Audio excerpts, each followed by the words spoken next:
충격적 사건의 반전을 추적하는 반드시 잡힌다 시간입니다. 순천향대 경찰행정학과 오윤성 교수와 함께하겠습니다. 안녕하세요. 안녕하세요. 먼저 오늘 사건의 중요한 단서부터 보여드리겠습니다. 바로 이 사진입니다. 저희들이 소품으로 준비한 겁니다만 이 사진 아마 많은 분들이 아실 겁니다. 태아의 모습이 찍힌 초음파 사진. 과연 이 사진 속 태아의 부모는 누구였고 오늘 전해드릴 사건과는 어떤 관련이 있는 걸까요? 지금부터 추적해 보겠습니다. 자, 먼저 사건 현장이 어디였습니까? 대전의 한 주택가였습니다. 원룸들이 모여있는 원룸촌이었는데요. 모두 출근 준비가 한창인 아침 7시 반쯤 소란이 벌어졌습니다. 이 4층짜리 빌라에서 화재가 발생을 한 건데 조용했던 골목길에 사이렌 소리가 들렸는데요. 바로 이런 소리가 들렸습니다.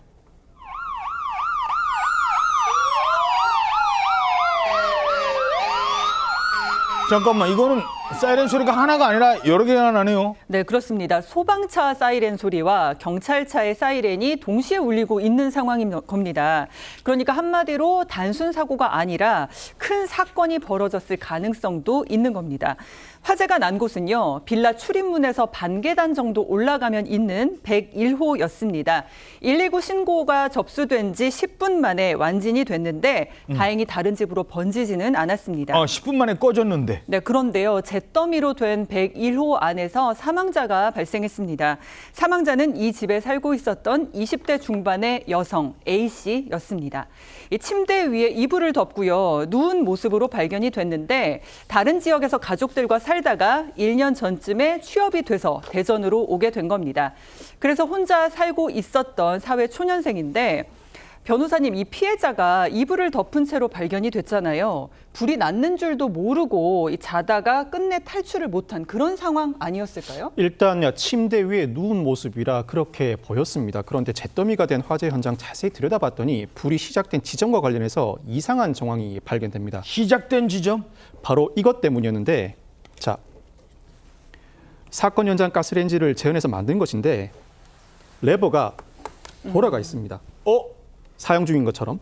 자, 여기만 보면 가스불 위에 무엇인가 있었고 피해자가 잠든 사이에 그것이 타면서 불이 났다라는 주장이 충분히 가능합니다. 그런데, 가스를 켜놨구나. 그런데 실제 발화 지점은 다른 곳이었습니다. 방 한가운데 빨래 건조대가 쓰러져 있고 그 주변에 옷가지가 쌓여 있었는데 그곳이 실제 최초 발화 지점이었습니다. 즉, 불이 시작된 지점과 불이 시작된 지점으로 보이는 곳이 서로 다르다는 것입니다. 교수님, 이런 현장 상황 어떻게 분석하십니까? 일단 이제 실제로 시작이 된 지점과 시작된 것 같이 보이는 그런 지점이 두 개가 있다라고 하는 것은 핵심이 이것이 방화냐 아니면 실화냐, 그것이 이제 가장 결정적인 것이죠. 그런데 이제 화재 현장에서 통상 이제 발견된 그 피해자의 시신을 완전히 소외가 되지 않는 그런 상태라고 한다면 혹시 어떤 다른 공격을 당한 흔적이 남아있지 않는가라고 하는 그런 측면에서 보게 된다면 바로 이 여성 같은 경우는 흉기에 의한 깊은 상처가 발견이 됐다. 그것은 이제 실화보다는 방화, 그리고 어떤 그 범죄를 저지르고 난 뒤에 범행을 은폐하기 위한 그 목적의 방화로 우리가 볼 수 있는 그럴 가능성이 상당히 높은데요. 그래서 아마 그 가스레인지의 레버를 저런 식으로 이렇게 틀어놓은 것은 남들이 봤을 때는 거기에서부터 불이 났다라고 하는 것을 얘기해 주고 싶은 그 범인의 어떤 심리가 그대로 묻어 있는 것이다, 이렇게 볼 수 있습니다. 예. 혼자 사는 20대 여성을 살해를 해놓고 방화까지 저지른 사건이었던 겁니다. 자, 이제 본격적인 수사가 시작됩니다. 그리고 경찰은 한 여성을 주목합니다. 이 사건의 유일한 생존자였습니다. 누구였습니까? 불이 난 빌라 앞에 주저앉아서 우리 언니 좀 살려주세요 라면서 울던 한 여성이 있었는데요. 바로 피해자의 여동생이 생존자였습니다. 왜 생존자라고 부르냐면 이 여동생도 불이 난 그날 아침에 그 집에 있어야 되는 사람이었기 때문입니다. 이 여동생의 진술에 따르면요. 그 전날 언니를 만나서 이제 밤 10시쯤부터 시내 술집에서 술을 마셨습니다. 예. 그런데 새벽 2시 반쯤에 돌발 상황이 생겼다라고 설명을 했는데 언니는 다음날 출근을 해야 되니까 그 자리에서 일어났고 남자친구의 차를 타고 갔다는 겁니다. 그리고 본인은 친구 집에 가서 자고 아침에 언니 집으로 왔는데 불이 나서 놀랐다라고 진술을 합니다. 그러니까 언니를 마지막으로 본 게 내가 아니라 언니 남자친구다 이런 주장을 하는 건데 박 변호사님 이 말이 사실일까요? 일단 사실로 보였다고 합니다. 피해자 남자친구에게 이 말이 사실인지 물어봤더니 이 남자친구는 맞다. 새벽 2시 반경에 차에 태웠고 집 앞에 내려주고 집 안에 들어가는 모습도 봤는데 그 당시가 새벽 3시쯤이었던 것 같다라고 인정을 했다고 합니다. 그렇지만 이 남자친구의 말을 증명할 객관적인 증거는 나오지 않았는데 경찰이 일단 탐문에 들어간 이후에 충격적인 이야기를 전해 듣게 됩니다. 어떤 얘기요? 이 피해자 남자친구가 평소 피해자와 싸우면 너도 불맛을 한번 봐야 한다. 이런 말을 했다는 것입니다. 잠깐만. 이 사건이 지금 방화 사건이잖아요. 그런데 남자친구라는 사람이 평소에 불맛을 봐야 된다? 불 얘기를 했다고요? 상당히 의미심장하죠. 이 남자친구는 공장에서 일하면서 화상을 많이 입었다고 하는데 너도 그 아픔을 느껴봐야 한다는 취지로 협박을 했던 것으로 보입니다. 여기까지만 해도 의심스러운데 여기서 결정적인 목격자까지 나옵니다. 이 목격자의 진술 음성 재연으로 들어보시겠습니다. 네, 이 남자 맞아요. 그때 새벽에 잠이 안 와서 집 밖에 잠깐 나갔었거든요. 그런데 그 남자가 자꾸 출입문 쪽을 힐끔힐끔 쳐다보더라고요. 자, 목격자는 바로 피해자의 집 아래층에 사는 주민이었습니다. 사건 당일 새벽 그 수상한 남자를 봤다고 그래서 남자친구 사진을 보여줍니다. 그랬더니 이 남자 맞습니다. 라고 증언까지 했습니다. 자, 남자친구라는 사람의 마지막으로 데려다주고 평소에 불 얘기를 했다는 남자친구. 그리고 목격자의 진술. 어떻게 분석하십니까? 수사를 하는 경찰의 입장에서는 대단히 중요한 그 목격자 진술을 확보한 셈입니다. 아까 말씀하셨던 뭐 평소에 불맛을 보여주겠다.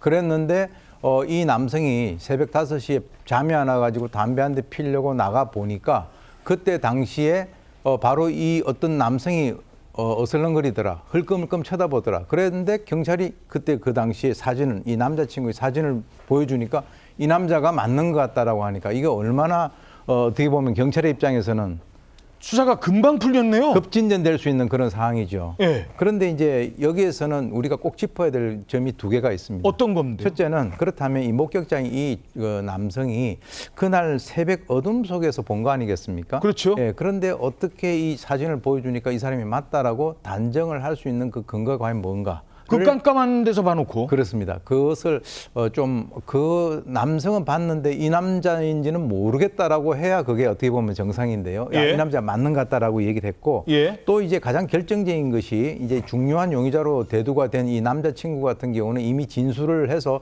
2시 반에 이제 차를 태워 가서 3시에다 태워주고 갔다라고 얘기했지 않습니까? 맞아요. 3시에 나왔잖아요. 그렇습니다. 그런데 이제 이 방화가 그 불이 난 그 시각이 아침 적어도 7시 이후 그리고 신고된 시각이 7시 20분이면 그럼 그 4시간 동안에 왜 이 남성이 기다리고 있었던 것인가? 그리고 아침이라고 한다면 사람들의 어떤 그 눈에 띌 수 있는 그럴 가능성이 상당히 그 어떻게 보면은 범죄하는 사람의 입장에서는 취약한 시간인데 그렇지. 노출되기 쉬운데. 예, 그런데 굳이 아침 7시 정도에 불을 지른 이유 그렇다면 이 남성에 대해서 새벽 3시부터 7시 사이에 알리바이가 어떤 것이 있는가를 경찰은 필히 확인할 필요가 있습니다. 그렇죠. 그런데 이 남자친구는 3시에 돌아온 게 맞았답니다. 아까 목격자가 그랬잖아요. 이 사람 맞다고. 내가 그때 봤다고. 그런데 그 남자친구는 알리바이가 확인이 됩니다. 결국 용의선상에서 남자친구도 제외가 된 거예요. 그러니 두 번째 용의자를 찾게 됩니다. 어떤 소리를 쫓아가 보니 그곳에 충격적인 반전이 기다리고 있었다는 겁니다. 자, 누가 무슨 소리를 들은 겁니까? 피해자의 통화 기록을 확인해 봤더니 화재 신고 8분 전에 20초 정도 통화한 기록이 존재했습니다.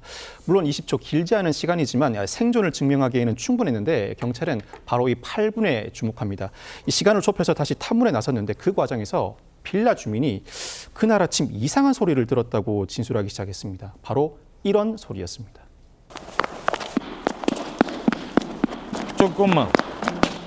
이거는 누군가 빌라 계단을 뛰어가는 것 같은 발소리인데요. 발소리가 났다. 이건 또 다른 목격자의 증언입니다. 발소리를 갖고 어떻게 용의자를 찾죠? 그래서 이제 아침 7시경에 어떤 그 목격자의 진술, 즉 뛰어간다는 그 어떤 발자국 소리, 이것은 굉장히 중요한 의미를 갖는데요. 그러면은 과연 그 사람이 왜 뛰어갔을까? 그리고 그 사람은 과연 누구일까라고 하는 것이 굉장히 중요한 거죠. 예. 그래서 이 발소리에 대한 증언을 듣고 이제 경찰은 이렇게 추정을 합니다. 범인은 멀리 있는 것이 아니라 범행 직후에 빌라 안에 몸을 숨겼거나 아니면 좀 더 확장을 해 나간다면 그 빌라에 거주하고 있는 주민일 가능성이 있다. 어떻게 보면은 상당히 중요한 추리죠. 그래서 경찰은 이 피해자 집이 어떻게 되냐면 이 빌라 딱 들어가면 계단이 있고 바로 이쪽에 있는 1층이잖아요. 1층이죠. 예. 그리고 이제 거기 밑으로 가면은 또 반지하가 있는 거예요. 예. 그래서 이제 주변에 있는 가까운 집, 그리고 만약에 이 범인이 바깥으로 도주를 했다면 저렇게 따닥거리는 소리가 나올 수가 없는 거예요. 그렇죠. 바로 더 나가니까. 뒤에까지 뛰어가는 소리가 들려야 되는데 그렇습니다. 계단을 2개 이상 내려가는 거잖아요. 한 번 내려가고 또 한 번 내려가고. 그렇습니다.